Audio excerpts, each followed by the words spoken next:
Your Excellency, the President of the Republic of Kenya, Honorable William Samoei Ruto, our First Lady, Madam Rachel Ruto, distinguished guests, ladies and gentlemen. Your Excellency, with your permission, let me request to stand up and I acknowledge they are. I have Honorable Davis Chirchir, the Minister responsible for Energy and Petroleum, Honorable Kimba Makomen, Minister for Transport and Roads, Honorable Rebecca Miano, our Minister for Trade and Industry. On this side, we have your Special Advisor on Matter Strategy, Adan Mohammed.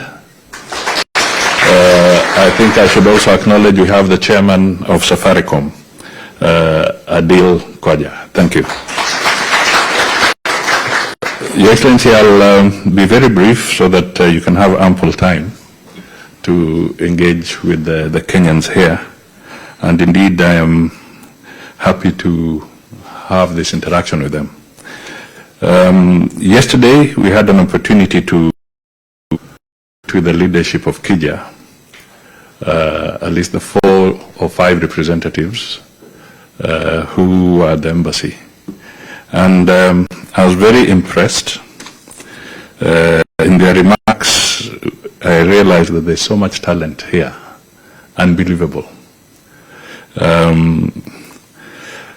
Kipchumba Makomen, there's a young man here, if he can stand up. He's an engineer. This gentleman has been involved in designing an 8-kilometer bridge in Mumbai, part of the design team and construction team of an 8-kilometer bridge, a Kenyan.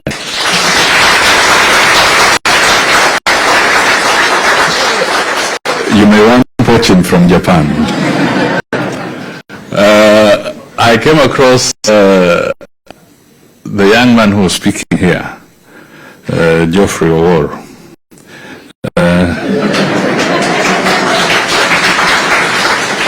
And this guy is actually an expert. He's a lawyer, an expert in matters of data, what do you call it? Data protection and privacy. Kwaja, he's sitting next to you. And there were 2 or 3 other guys I met. One was a politician, and another was,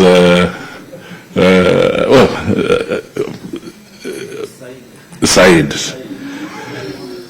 Yes, Said, who said that he wanted to speak in Kiswahili, but he ended up speaking in English throughout. Thank you.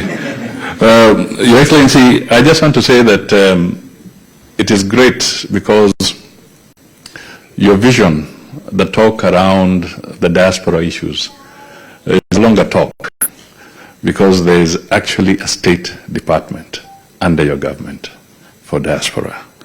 So it is not just a question of talking, but you're actually walking the talk. You have established state department, ably led by Madam Njogu here. The diaspora, we want to consolidate and improve on our diaspora policy. When the department sends out its requests for ideas, please respond as early as possible. And we also need to acknowledge that in Japan, we've had strong relationship, and some of you, not all, but a good number of you may have come here on JICA scholarships, and we are therefore very appreciative to the government of Japan on that score. And our mission here, led by His Excellency the President, is really to consolidate that partnership. So while we are operating from Nairobi and you are in Japan, don't just look at yourselves as the diaspora. Take it that you're patriotic Kenyans, and your ambassadors of Kenya and ambassadors of the President of Kenya.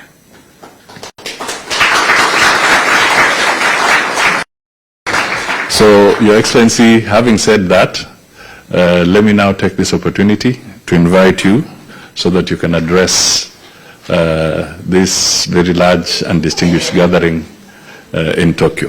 Can you all be upstanding so that His Excellency can step forward and address us? Piga moja ile ya Kenya. Asante sana. Thank you very much, PCS. Let's take our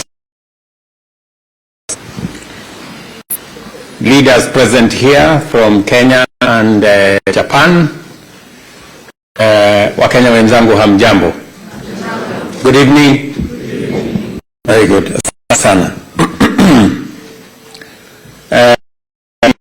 This opportunity to, in a very special way, congratulate each and every one of you for making it for this Kakunji. I know many of you have traveled from different parts of and I know how much it is a sacrifice from all the way so that we can have this meeting, get together of citizens of our great country Kenya, and to exchange ideas and to listen and to see how we can forge a better country for ourselves. We all understand that for us to move Kenya in the direction that we all aspire, it takes collective effort.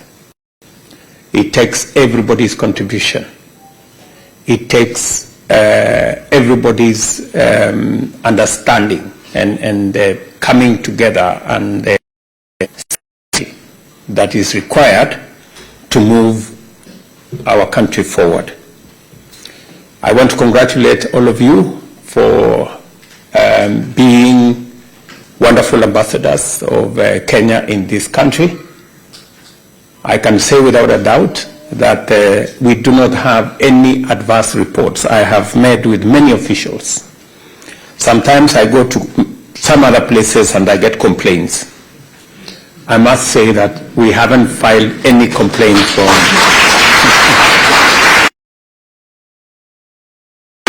from Japan. So you guys, I must say, I am very proud that you have flown our flag very high and you have given us respect that Kenyans deserve in this country, and I am looking forward to a great trip that is very important for our country and a win-win outcome for us and Japan. I will not want, because my very PS has spoken on behalf of all of us. And she's the holder of the docket, and I have engaged with her in what we need to do, and I'm happy that there is a lot of difference that I see in what that looked like a year ago to what it looks like today. I think sometimes it used to even be very difficult to, because there wasn't somebody whose business it was to work with the Kenyan diaspora. Run up to the last election and every other election before, there was always a push by the diaspora for recognition, for better engagement with their government, and that is why I made this decision that for the first time we will have a State Department with a dedicated Principal Secretary to mind, to run, to engage with our diaspora and that is her only business. And I'm seeing tremendous results, and all of you who asked the government of Kenya to think about the diaspora, you were right. It was time that as government we had a much more in-depth, expanded, deepened engagement with our diaspora. To learn is engagement, and I'm very confident that we will scale it up. Better engage with our diaspora and better leverage on our diaspora for the good of our country. I have been briefed about the engagement that has been achieved through the mobile consular services. We are looking at how we can regularize so that it's not a one-off and it's not something that is done once in a while. It must be a regular. People must expect that these services will be made available. And Rosalyn and her team at the State Department are working on how to make sure that you know when they can deliver your passport, when they can deliver the other issues that require from the government of Kenya, including identification cards and many of the other items. I also want to tell you that added on to that mobile consular services, we've now moved, as I said, to the people of Kenya, we've now moved many government services onto the digital platform to make it easier for Kenyans from across Kenya to engage with government from the comfort of where they are. We had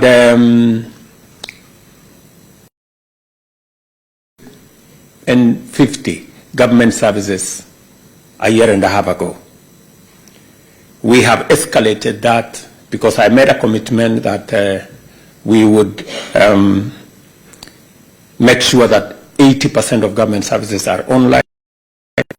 In fact, 80%, according to us that time, was 7,000 government services. We then discovered that there were actually more government services than we thought. As I'm talking to you now, we have 14,000 government services online.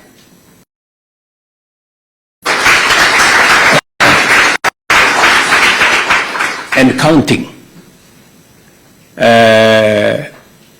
Our estimation now, looking at what we have done, we thought of 7,000, now we are at 14,000. In fact, we have is between 17,000 and 18,000 government services.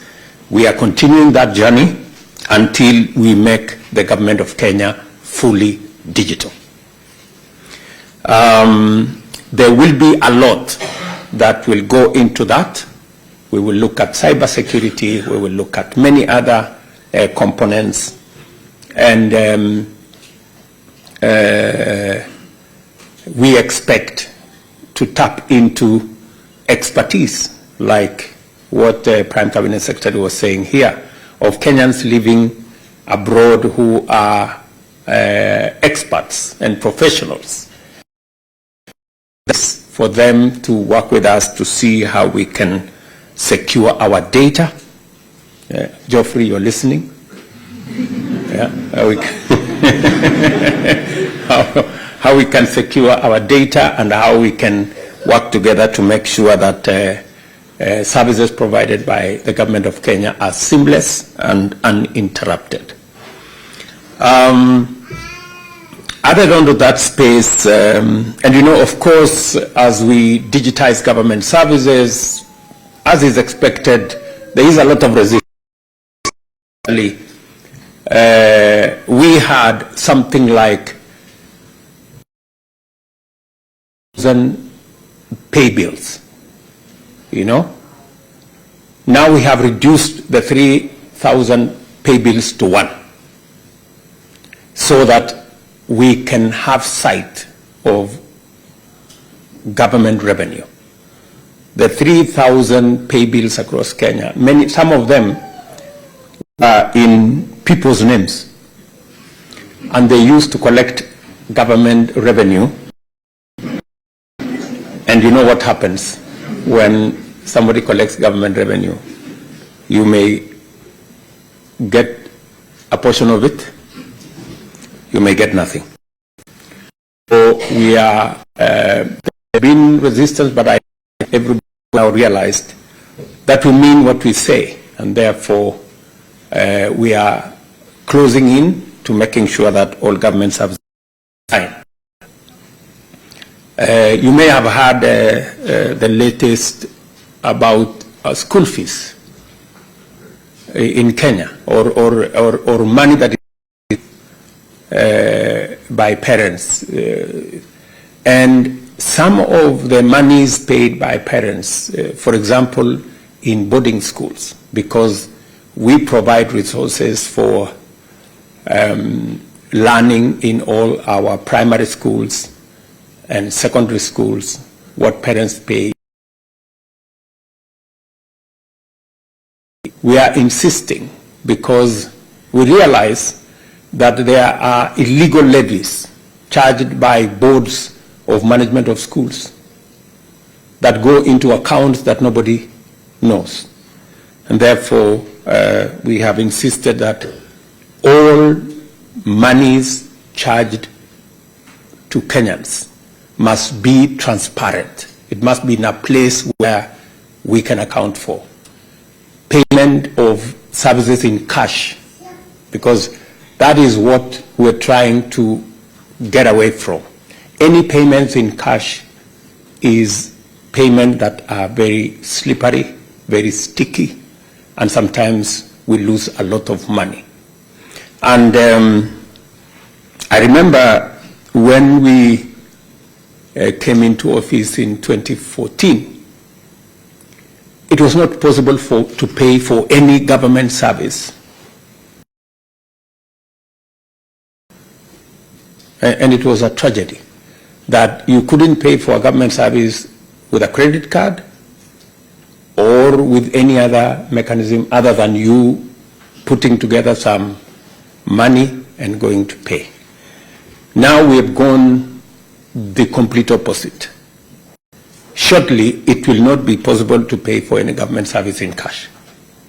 We will demand that for purposes of accountability, for purposes of transparency, for purposes of tracing and record, it will be the norm to pay not in cash.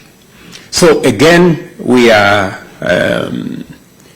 working with all the stakeholders to make sure that we harmonize and explain why we are doing whatever we are doing.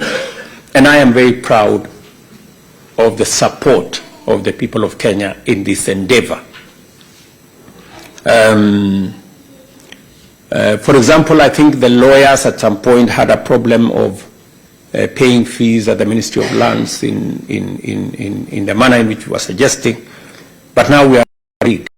That is the direction, and we now have the support of the lawyer fraternity for purposes of making sure that we eliminate corruption, we deal firmly with the matters to do with accountability, and making sure that we can account for every cent that we collect as government. Let me also say that as we do that, we are looking at how the diaspora as well can benefit from what we're doing. You know, it's now possible for you in diaspora to pay for, if you want to pay for electricity bill for your mother somewhere in the village, you can pay from where you are, and they can continue enjoying whatever that they are looking for.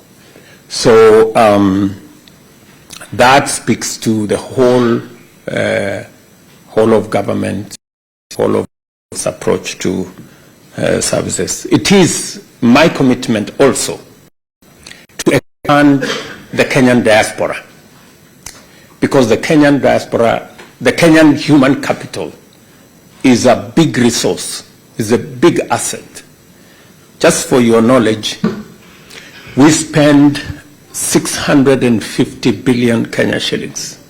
That's about $5 billion every year to educate our children from primary school all the way to our universities. That is big spending. In fact, it is close to 30% of the budget of the government of Kenya. It is the single largest budget of the government of Kenya. It is therefore important that apart from spending that much money, which is spending doing the right thing, we must figure out how this huge resource that we are sharpening through education, training, and knowledge can be an asset for the economic growth of our country, for the development of Kenya. And it is the reason why we now have a very deliberate plan on how to monetize our human capital. And one of the ways is to build a greater diaspora.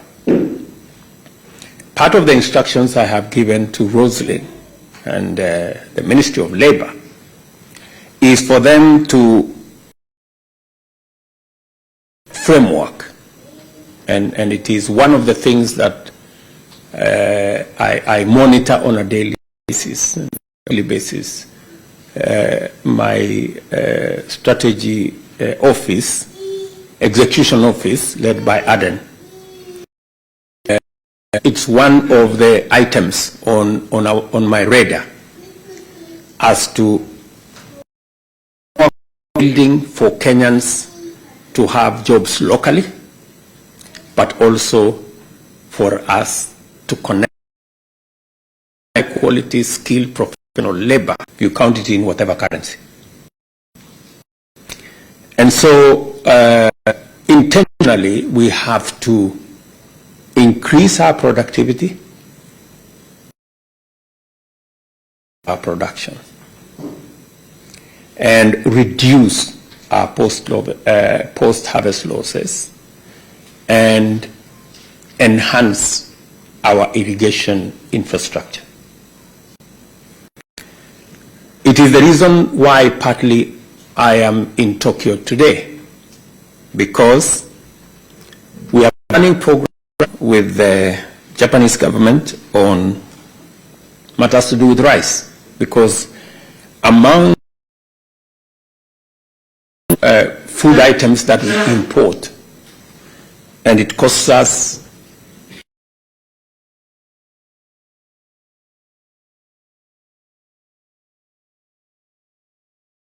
all the rice that we need in Kenya. We don't have to spend the 60 billion to import it. And in any case, if we have to spend the 60 billion, we should be paying our own farmers. So we have a program with the Japanese government in Mwea. We concluded with their support. The dam is now enhancing our production of rice in Mwea from by an extra 10,000 acres. There is a small component that is left of about 2 billion shillings. It's the reason why I came to straighten it up, so that we can conclude phase 2 of that project, some canals, and I have already received indication that something that I will have a conversation with the Prime Minister tomorrow evening. We are also working with Japan on a master plan, huge opportunity in Ahero,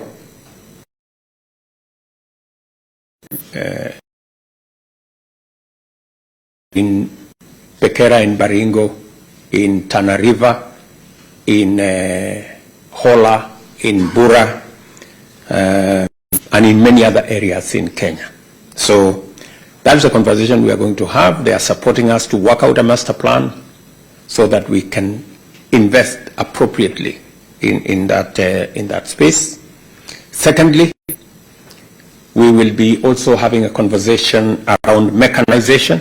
In fact, I will be meeting JBIC and one of the providers of equipment on how we can mechanize our agriculture, because we still have almost 45% of our agriculture is not mechanized, and that's why our productivity is low. We will also be concluding the Japanese government, for Japanese companies to work with us on a public-private partnership framework on the construction of water storage, water harvesting, the dams space, because as you all are aware, our great country is 85% arid and semi-arid, and therefore water harvesting and water storage is a big part of what is going to be our success in agriculture and especially in food production. We have changed the law last year to provide for the deployment of private capital in construction of water. The same way we have a power purchase agreement that has helped us grow our energy sector. We now have a water purchase agreement infrastructure, our water harvesting and water storage capabilities. And that is one of the conversations that I will be having with the government here. I will also be having a conversation around universal health coverage. This great country have given us support to KEMRI. In fact, we will be signing the necessary letters tomorrow. They are providing us a facility of 3 billion shillings to extend in KEMRI, our health sector. We discussed them also our plan on universal health coverage, because as you're all aware, we have provided a new framework, because I had a commitment that we are going to have a new framework of delivery of health that will do 4 major things. Number one is to have community health promoters at every village level. That we already have 100,000. We've worked with the counties. We now have 100,000 community health promoters across Kenya. We have kitted all of them with equipment given by the government of Kenya. We are, because we do not leave anybody behind, and we want to deal with the challenge of chronic illnesses, especially cancer, diabetes, hypertension, and many of those that impoverish many families because of the huge expense. We will now have a chronic illness fund that will support families in paying those bills. And number 3 is to get the infrastructure around health insurance. And we are looking at 2 aspects. We have indigents, people who cannot afford for us to carry them along. And therefore, in the new law that I signed, we now have the indigents, the people who cannot afford, they will be paid for by the government of Kenya. And the people who are in the lower category will have their charges also reviewed downwards so that we can carry everybody along. Finally, we will be having a conversation here about energy and about manufacturing. Energy, because as you are all aware, the world is moving towards renewable energy so that we power our progress and development using climate sensitive energy. So we are concluding the discussion about a solar power plant in Meru, in Isiolo, a wind power plant in Meru, and a geothermal power plant in Menengai. So all that is part of the conversation we're going to have. And I'm very happy with the progress that we have made so far today. In fact, we signed the framework agreement today between our three ministries and Toyota, and we will be concluding the rest of the agreements tomorrow to make sure that we tap into that source of energy. Of manufacturing. And one of the items that we are working on is infrastructure around Dongo Kundu, Special Economic Zone. It is something that has been in the works for many years, but I intend investment tomorrow, Muniombe.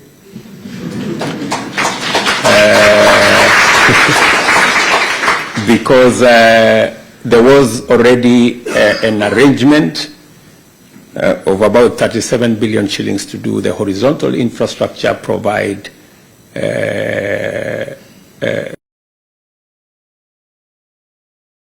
infrastructure in Dongo Kundu that has a huge potential of up to 50,000 jobs once it's done. We are also concluding the discussions on how we can import less used cars and manufacture new cars in Kenya. As you are aware, we import into Kenya 120,000 used cars, and we only manufacture about 13,000 new cars. And it takes a toll on our economy because the used cars are very high maintenance, very high emission, and a drain on our less efficient in the use of fuel. So it's And so the conversation I was having today with Toyota is that because they have 80% of the market and they are generating for us renewable energy, it only makes sense that we have a conversation on, at the very least, hybrid cars, and then quickly and progressively into electric motor vehicles. We have a good agreement, and they have agreed to invest as a first step in Kenya vehicle manufacturers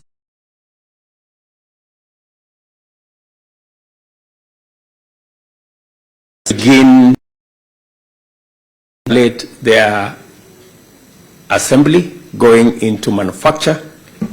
And I have told them with clarity that even as they do assembly, we expect that 40% of the components that go into the assembly must be manufactured in Kenya.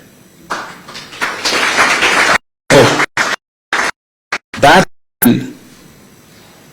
begin to take us towards the direction of electric motor vehicles. We will create more jobs for the people working in the assembly and manufacture plants, and we will save on our environment.